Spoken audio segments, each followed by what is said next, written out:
নমস্কার, শুভ সকাল সবাইকে। আজ আমি নিয়ে চলে এসেছি ইলিশ মাছের ভাপা।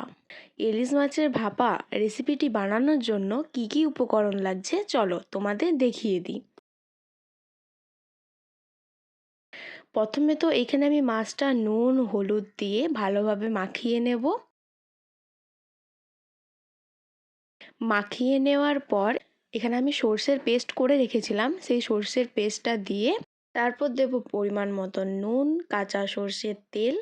তারপর মশলাগুলো আমি দিয়ে দেবো, যেমন এখানে আমি ধনে গুঁড়ো দিলাম, জিরে গুঁড়ো, কাশ্মীরি লঙ্কা গুঁড়ো দিয়ে ভালোভাবে মাছটাকে মাখিয়ে নেব।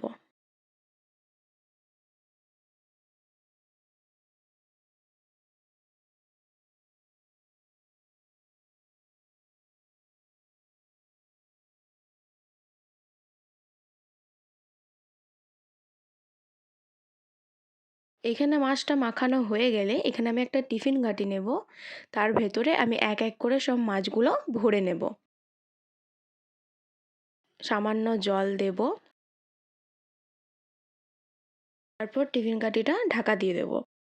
এইদিকে অন্য একটা পাত্রে খানিকটা জল নিয়ে তারপর আমি টিফিন কাঠিটা বসিয়ে দেব।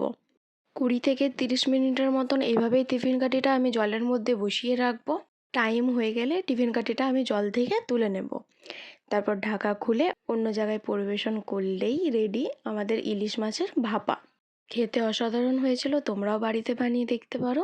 আর আমার ভিডিওটি যদি তোমাদের ভালো লেগে থাকে তাহলে অবশ্যই একটি লাইক এবং সাবস্ক্রাইব করে দিও।